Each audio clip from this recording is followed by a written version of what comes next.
வேணும் உனக்கு? எனக்கு ஒண்ணும் வேண்டாம். இந்த ஃபைலை உங்க டேபிள்ல வச்சுட்டு வர சொன்னாங்க பவித்ரா. நான் தான் உங்க அசிஸ்டன்ட் ஆச்சே, அதான் வச்சுட்டு போலான்னு வந்தேன். இந்த கிஃப்டும் ஃப்ளவரும் எதுக்குன்னு நான் உங்ககிட்ட கேட்டதுக்கு உனக்கு தேவையில்லாததுன்னு சொன்னீங்க. இப்ப நீங்களே தூக்கி எறிஞ்சிருக்கீங்க. சோ பவித்ராக்கு நீங்க கொடுத்திருக்கீங்க, ஆனா அவ வாங்கிக்கல, அதானே? சார், சாதாரண ஒருத்திய உயரத்துல கொண்டு போய் உட்கார வச்சிட்டீங்க. அப்புறம் அவ எப்படி நடந்துக்குவா? இப்படிதான் நடந்துக்குவா. ஆணவம், திமிரு எல்லாத்தோட மொத்த உருவம் அந்த பவித்ரா. அவ உங்களுக்கு லாய்க்கே இல்ல. என்ன சொன்ன? என்ன சொன்ன? உங்களுக்கு ஜிஎம்மா இருக்க கூட அவளுக்கு தகுதியே இல்ல. ஏய், நான் உன்னை கூப்பிட்டு பவித்ராவை பத்தி ஒபினியன் சொல்லுன்னு கேட்டனா? கேட்டனா? உனக்கு எதுக்கு இந்த வேண்டாத வேலை? இதுக்காக தான் வேலை கேட்ட ஆபீஸ்க்கு வந்தியா? இது பார், இந்த மாதிரி இன்னொரு தடவை பிஹேவ் பண்ண உன்னை வீட்டுக்கு அனுப்பிச்சிருவேன். ஏய், எதுக்கு நீ சிரிக்கிற? பின்ன சிரிக்காம வீட்டுக்கு அனுப்ப வேண்டியவளை விட்டுட்டு என்ன அனுப்புறேன்னு சொல்றீங்க? நான் உங்க அத்தை பொண்ணு, உங்களை சரியா வழி நடத்துறது என்னுடைய கடமை. ஆக்சுவலா இந்த ரோஸ் டஸ்ட்பினுக்கு போக வேண்டிய ஒண்ணுதான்.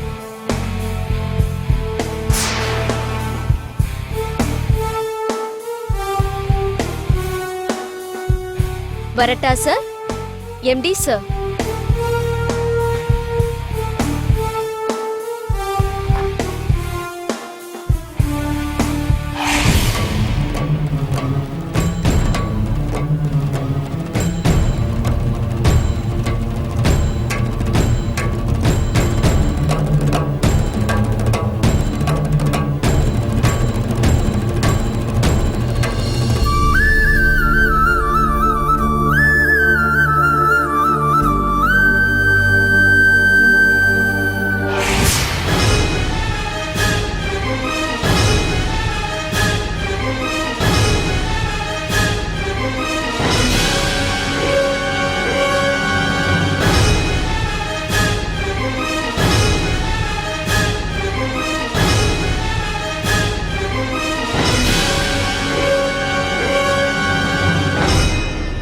May I come in, sir? Yes, come in.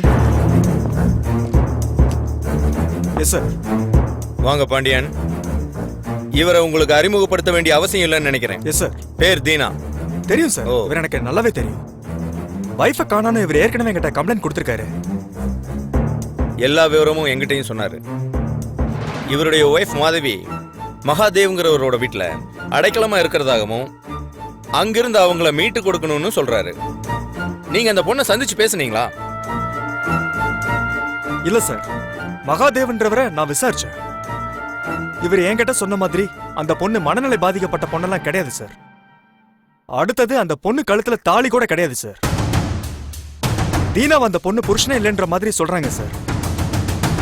மாதவியை இவர் மனைவின்னு சொல்றதுக்கு இவர்கிட்ட இருக்கிற ஆதாரங்கள் போதுமானதா இல்ல சார். கல்யாணம் வேற ரெஜிஸ்டர் பண்ணல சார். சார், அது மட்டும் இல்லாம அந்த பொண்ணுக்கு இவர் கூட போய் வாழ்றதுக்கு விருப்பம் இல்லையா சார்? அப்படி சொல்றப்போ நாம எப்படி சார் கட்டாயப்படுத்த முடியும்? சார், மாதவியை நான் கல்யாணம் பண்ணி நாங்க குடும்பம் நடத்தினப்ப நல்லா தான் சார் இருந்தா. எதிர்பாராம அவளுக்கு மனநிலை சரியில்லாம போயிடுச்சு. திடீர்னு ஒரு நாள் அவ காணாம போயிட்டா சார். இப்பதான் அவளுக்கு மகாதேவன் ஒரு சொந்தம் இருக்கிறதே எனக்கு தெரிய வந்துச்சு சார். அவர் பெரிய பணக்காரர் சார். அவரை பார்த்ததும் அவ மனசை மாத்திக்கிட்டாலோன்னு எனக்கு பயமா இருக்கு சார். என்ன இருந்தாலும் அவ என்னோட வைஃப் சார். அவ எனக்கு சொந்தமானவ சார். அவளை நான் எப்படி சார் விட்டு கொடுக்க முடியும்? சார், இவரோட மனைவினா அவங்களை இவர் சொந்தமாக்கிக்கிறதுக்கு நேரடியான நிறைய வழிகள் இருக்கு. அந்த பொண்ணை கடத்த முயற்சி பண்றது, மகாதேவ வழி மறைச்சு மிரட்டுறது, இப்படி எல்லாம் செய்யறதுனால இவர் நினைக்கிறது எப்படி சார் நடக்கும்? பாதிக்கப்பட்டவங்க இவர் மேல கம்ப்ளைண்ட் கொடுத்திருந்தா நான் இவர் மேல ஆக்ஷன் எடுக்க வேண்டியது இருக்கும் சார்.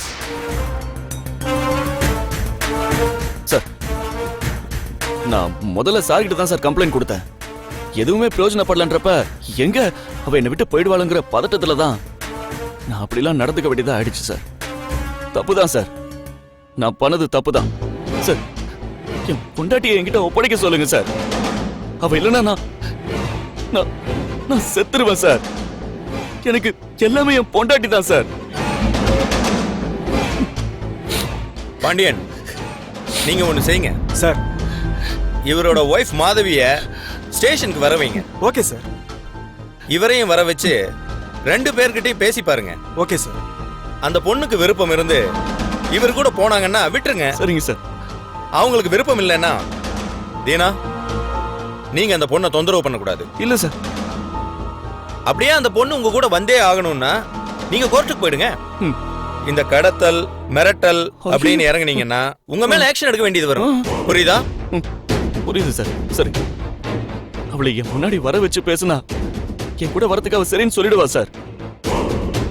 சரிங்க தீனா, ஒருவேளை அவங்க வரமாட்டேன்னு சொன்னா நீங்க அவங்கள தொந்தரவு பண்ணக்கூடாது. நான் சொன்னபடிதான் நடந்துக்கணும். புரியுதா? புரியுது சார். பாண்டியன் சார், இனி இந்த ப்ராப்ளத்தை நீங்க பார்த்து சால்வ் பண்ணுங்க. Okay sir. சார் நீங்க எஸ் சார். சார், ஆ ரொம்ப நன்றி சார். ஆ நான் வரேன் சார். ம்.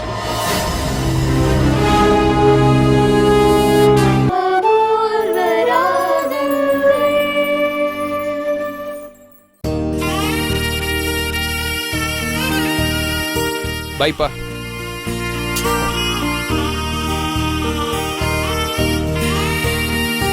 சுபா. ஆ பைமா, நான் கிளம்புறேன். போயிட்டு வரமா? போயிட்டு வாங்க. சுபா, பை. see you. வரேன்ப்பா. டேய் அறிவு, ஆ, இங்க வாடா. என்னப்பா? உன்கிட்ட ஒரு 10 நிமிஷம் பேசணும். இப்படி உட்கார். என்ன சொல்லுங்கப்பா. டேய் அறிவு, என்னப்பா? ஒன்னும் இல்ல, தரகர் கொடுத்த ஜாதகம் சொல்லுங்கப்பா. பவித்ராவுக்கு பொருந்தி வருது. சரி. பையனும் நல்ல வேலையில இருக்கான். ம். விசாரிச்ச வரைக்கும் நல்ல குடும்பமா தெரியுது. நல்ல விதமா பேசி எப்படியாவது இந்த கல்யாணத்தை முடிச்சிடலான்னு நினைக்கிறேன். ஒரு அண்ணனா உன்கிட்ட சொல்ல வேண்டியது என் கடமை. நீ என்னடா நினைக்கிற? என்னங்க?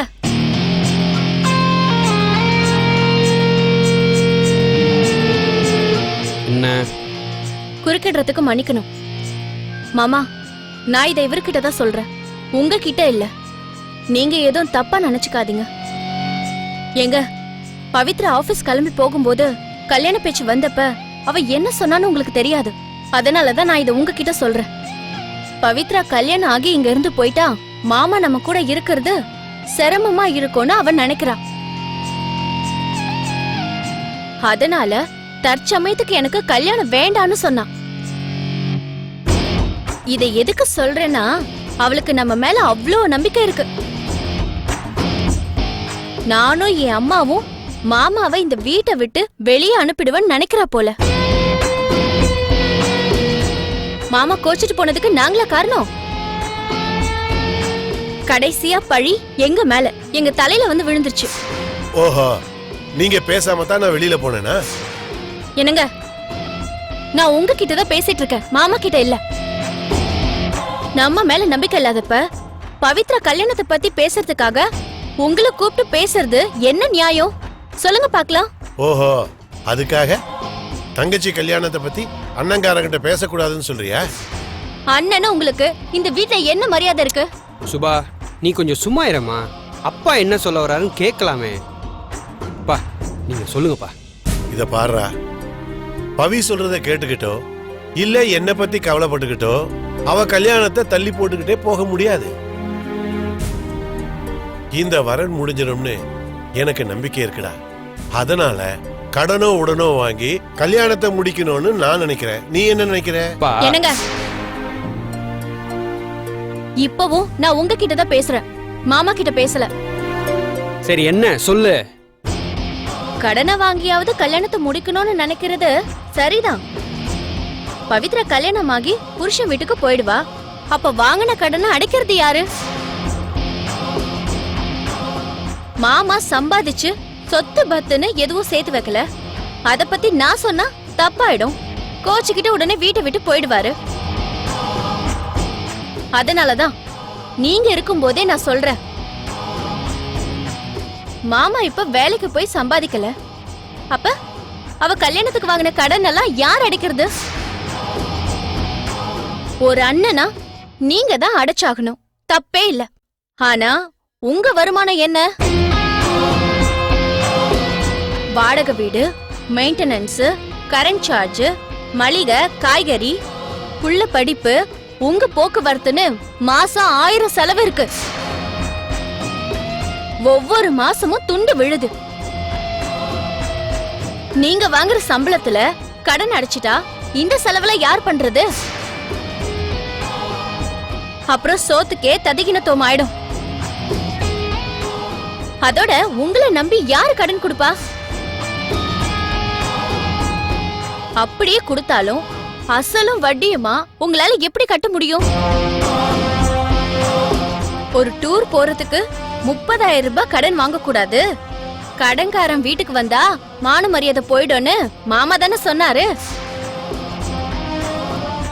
அப்போ ஒரு கல்யாணத்தை நடத்த எவ்ளோ கடன் வாங்கணும்? அதுக்காக மான மரியாதை போகலாமா? அது மட்டும் தப்பு இல்லையா? இத பத்தி எல்லாம் பிராக்டிக்கலா யோசிச்சு பார்த்துட்டு நீங்க மாமா கிட்ட பேசுறது நல்லதுன்னு நினைக்கிறேன்.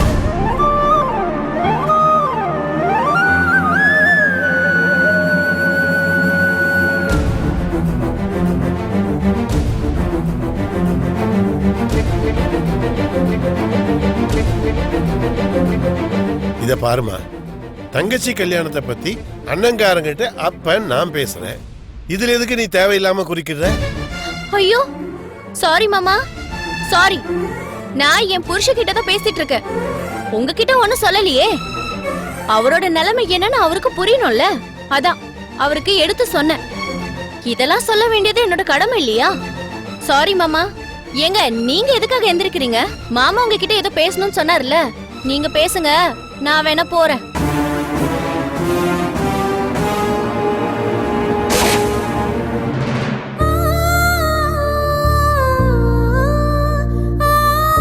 டேய் இத பாருடா. பா, எனக்கு இப்பவே கம்பெனிக்கு நேரம் ஆயிடுச்சுப்பா. நான் கிளம்புறேன். எதுவா இருந்தாலும் சாயங்காலம் பேசிக்கலாம். நான் வரேன்ப்பா.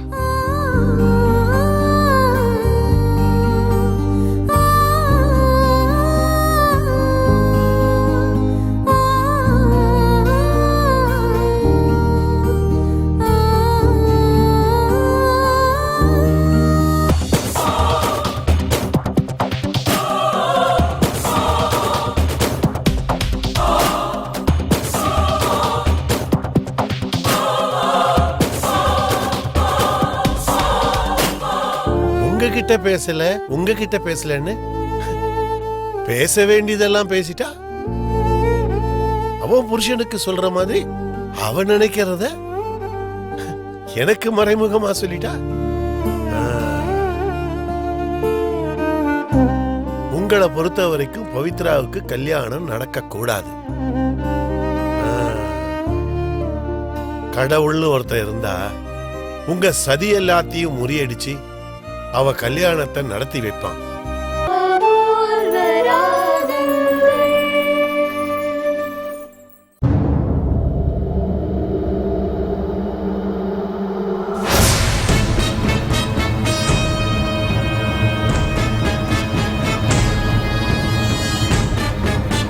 ஏய், காஃபி போடு.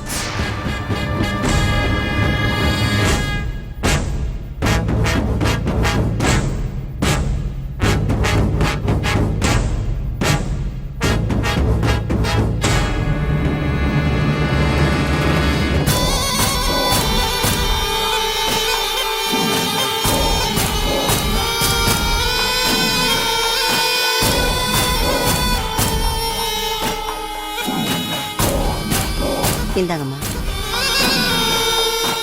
நீங்க சாப்பிடல? அது எங்களுக்கு தெரியும்.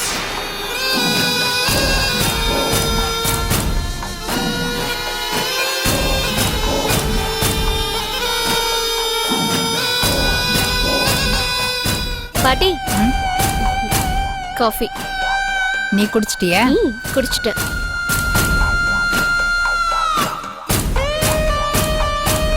பாட்டி, இன்னைக்கு ஆபீஸ்ல என்ன நடந்துச்சு தெரியுமா?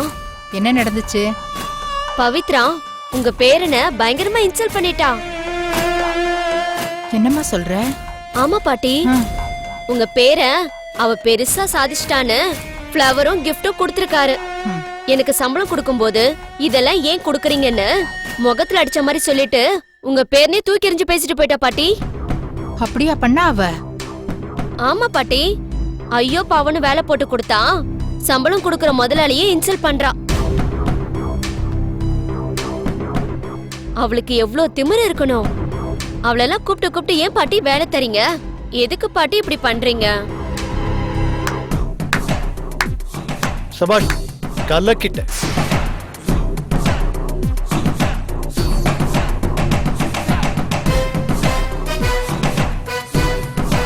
வேலை வேணும்னு அடம் பிடிச்சு நீ எதுக்காக ஆபீஸ்க்கு வந்தேன்னு இப்பதான் நல்லா புரியுது. ஏன் பாட்டி, இப்படிப்பட்டவள வேலைக்கு சேர்த்துக்க சொல்லி நீயும் ரெக்கமெண்ட் பண்ணிய. இந்த பார், பவித்ராவை நீ 1000 தான் குத்தம் சொன்னாலும் பாட்டி அவளை தப்பா நினைக்க மாட்டாங்க, நானும் அவளை தப்பா நினைக்க மாட்டேன். பவித்ரா செஞ்ச வேலைக்கு நான் ஒரு காம்ப்ளிமெண்ட் கொடுத்தேன். அவ எனக்கு இதெல்லாம் வேண்டாம், சம்பளமே போதும்னு போயிட்டா. அவளோட இந்த ஆட்டிடியூட் எனக்கு பிடிச்சிருக்கு. இது ஒரு குத்தம்னு சொல்லி பாட்டி கிட்ட போட்டு கொடுத்துட்டு இருக்கியா? ஏய், இந்த வேலைலாம் இங்க எடுபடாது. அதானே பார்த்தேன். பவித்ரா யார்கிட்டயும் மனசு நோகிற மாதிரி நடந்துக்க மாட்டாளே. இவ எதுக்கு அப்படி சொல்றேன்னு நினைச்சேன்ப்பா. மாதவி, உனக்கு ஏமா இந்த வேண்டாத வேலையில்ல? ஆபீஸ்க்கு போனா நீ உன் வேலையை மட்டும் பாரு.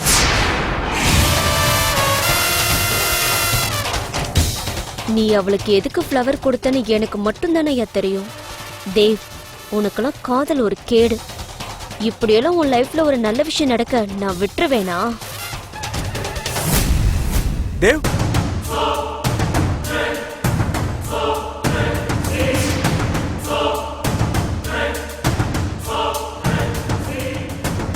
ஓ மிஸ்டர் பாண்டியன், ஹலோ. ஹலோ. உள்ள வாங்க.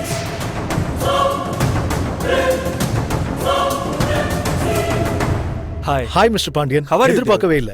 ஒரு முக்கியமான விஷயம், அதான் சொல்லிட்டு போலாமேன்னு வந்தேன். ஓகே, அப்படியா? Yeah. பாண்டியன், இவங்க என்னோட பாட்டி. இவர் மிஸ்டர் பாண்டியன், பவித்ராவோட ஃபேமிலி ஃப்ரெண்ட். ஓஹோ, ரொம்ப சந்தோஷம். உட்காருங்க. சரிம்மா. மாதவி, நீ காஃபி எடுத்துட்டு. அதெல்லாம் வேண்டாமா, நான் வந்த விஷயத்த சொல்லிட்டு கிளம்புறேன்.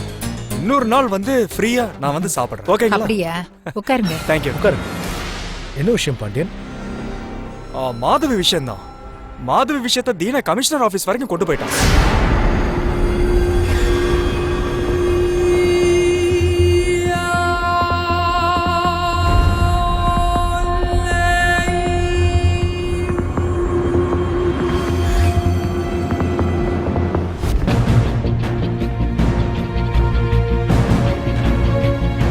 அப்படியா விஷயம்? ஆமா மிஸ்டர் தேவ், அவர் என்ன கூப்பிட்டு பிரச்சனையை முடிவுக்கு கொண்டு வாங்க, 2 தரப்பினரையும் வர வச்சு பேசுங்கன்னு சொல்லி எனக்கு ஆர்டர் போட்டாங்க. நாளைக்கு காலையில 10 மணிக்கு தீனாவை ஸ்டேஷனுக்கு வர சொல்லியிருக்கேன். அதே போல மாதவியும் நாளைக்கு ஸ்டேஷனுக்கு வரட்டும். அதான் நான் நேர்ல வந்து சொல்லிட்டு போலாமேன்னு வந்தேன். சார், நான் எதுக்கு சார் வரணும்? தீனா என் புருஷனே கிடையாது. என்ன கட்டாயப்படுத்தி தாலி கட்டினா அது கல்யாணம் ஆயிடுமா? அந்த கல்யாணம் கோயிலையோ ரெஜிஸ்டர் ஆபீஸ்லயோ பதிவு பண்ணவே இல்லை. தாலியும் நான் அப்பவே கட்டி தூக்கி எறிஞ்சிட்டேன். தீனா என் புருஷனே இல்ல சார். அவன் என்கிட்ட பேசுறதுக்கு ஒண்ணுமே கிடையாது. ஒண்ணு இல்லம்மா, அவன் கூட வாழ்ந்தே ஆகணுமேன்னு நான் உங்களை கட்டாயப்படுத்தல. இப்ப சொன்னத நீங்க ஸ்டேஷன்ல வந்து சொல்லுங்களேன். அதுக்கப்புறம் தீனா உங்களை தொந்தரவு பண்ணாம நான் பாத்துக்கிறேன். இல்ல சார், நான் அவனை நேருக்கு நேர் பார்க்கவே விரும்பல.